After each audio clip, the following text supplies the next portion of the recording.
as a family, we're doing well. Just, I know, extended family. We're in that season of life when our, parents are starting to get problems. So my dad has been sick, and just a little concern we have, and sometimes we want to help, but I mean it's hard to help from the distance. And we spend the holidays with them, and I almost take him home with us, but that would be a little bit reckless from us in the state he was. So, but I mean that's a burden, an emotional burden we have, to see our parents with a sickness and not being able to fully be there. We are still, he's better. We are still considering taking him to the mountains so he can, have fresh air and some rest from the busy environment in Mexico City. So but just that's personally some news or like a prayer request. That's us as a family, and we all like in the middle of that and ministry, we are at the point of deciding whether we are staying for another 11 years in the mountains or just starting to move on. We've seen an opportunity to serve among refugees in Europe. It's like if we decide some things today could mean to stay here for another 11 years. And if we don't do that, we could, we could move on. I don't want to say move on, but because it's not like we are stuck, but we just to move to another assignment. And so we have communicated this to our pastors, and they're excited about whatever happens.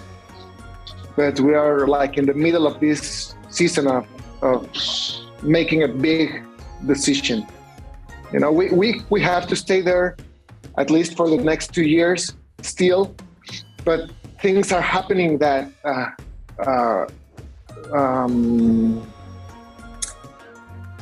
as I told you, we're investing there our time and our money. Well, not our money, but God's money. They're, building and expanding our influence there. And yeah, that's, like our house, should we build another room? Should we install another bathroom? Should we build a warehouse? Should we, all that kind of stuff that we are in the midst of right now could kind of push us to stay there for longer than necessary. Ministry-wise, we are excited about the Oral Bible Stories project. We're right at the half of the period of time where I teach our brethren about how to craft the stories. So I can see how things are easier for us. We would spend a whole month or even more teaching or internalizing and crafting a story. Now we are like moving swiftly, and it's exciting to see how they are using the stories in their ministry, even in their daily lives. It's great. So they preach from a story. They share the story while they share a meal. They tell the stories to the children in their houses. So it's amazing to see.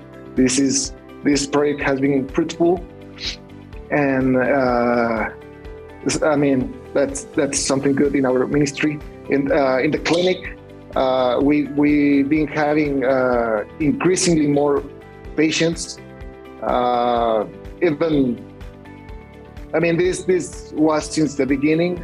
We kind of got famous in the region, but even Mexicans, not indigenous people, for the ones who don't know, we live and work among indigenous people in Mexico, and usually there's a barrier between Mexicans and indigenous people, Mexicans like myself and indigenous people.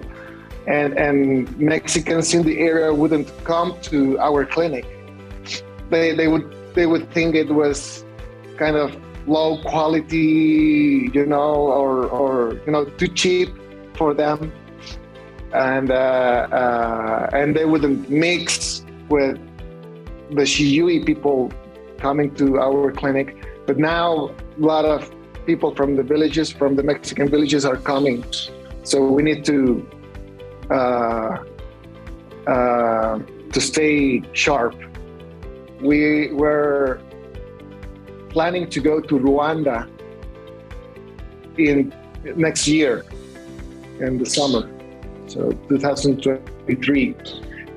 And we are hoping to go also to India to meet Pastor Prasad Napani. He's a native pastor, and we've been in touch for the last year and a half. And he has invited me to preach and to his congregation.